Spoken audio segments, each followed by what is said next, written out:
So this week we also saw that Flight Simulator, which is one of the best games of the year, an incredibly large game, but incredibly detailed game, was updated. They've had many updates actually this year to Flight Sim, which is really really cool.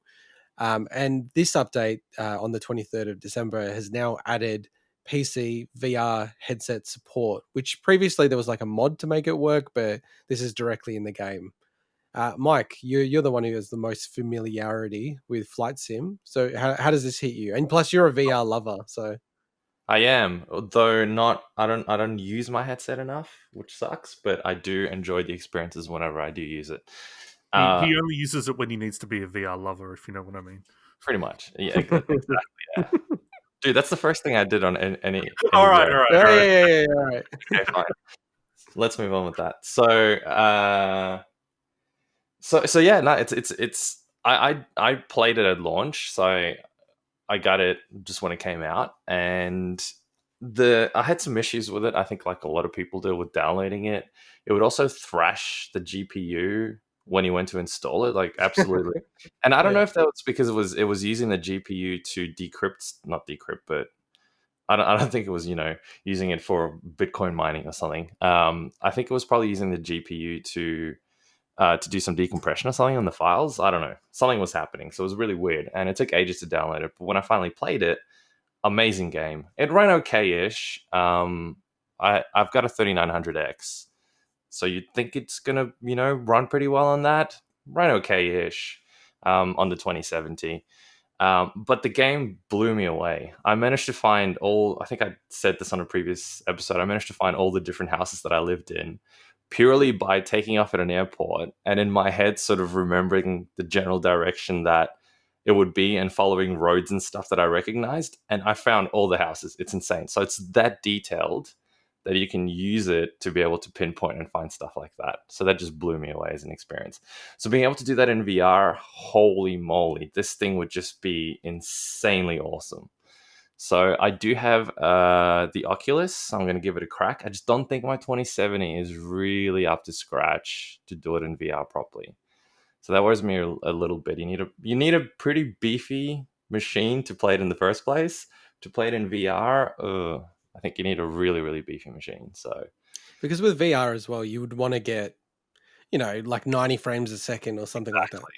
You like even just normal. I don't get anywhere near that. So I don't know how it's gonna work for a lot of people. I think it's gonna be a really niche thing, at least for a while people get the opportunity to upgrade or prices of cards go down. Heck, even availability. I can't even get my hands on a 3070 or a 3080, and I've been trying for a while. So I mean, considering it's VR, you'd probably be worthwhile. If you're on the cusp of being able to run it, just probably taking a couple of settings down. Surely, just of course, yeah, just run even smoother on VR. But it is a pretty intensive game that even compromising and dropping settings without VR, you would struggle to get 60 sometimes on a lot of machines. You struggle to get 60, and most people don't have 30 series cards. Heck, a lot of people don't even have 20 series cards. So I wonder if you can mod it to work on the Labo VR. Probably.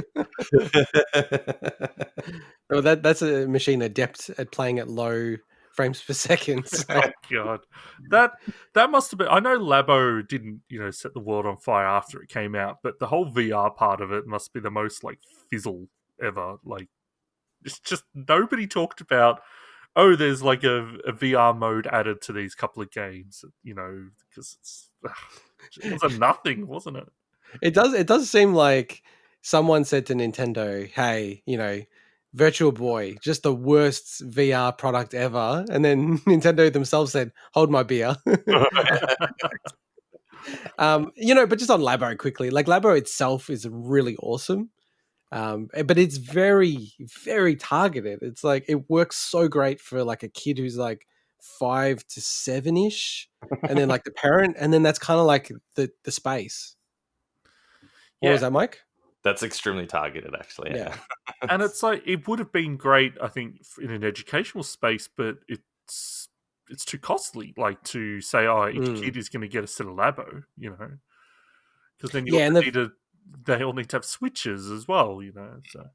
And I understand the sort of the commercial side of it around, not like forcing you to have the physical cart. You have to have the physical cart to get things working.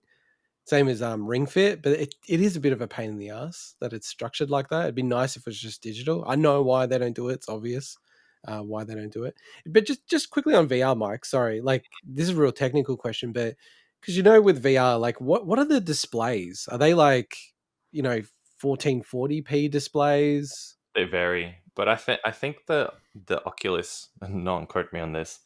The Quest that I have, I think it's 1440 per Wow. eye. So that's two. You need a really high res, and then to get it at 90, you'd have to put a lot of settings down, a lot. Yeah, because with my setup, I have it so because I've got high refresh rate monitors, but I have my 1440 and then 1080 just so that if a game's too crazy, I can still run it at a higher frame rate.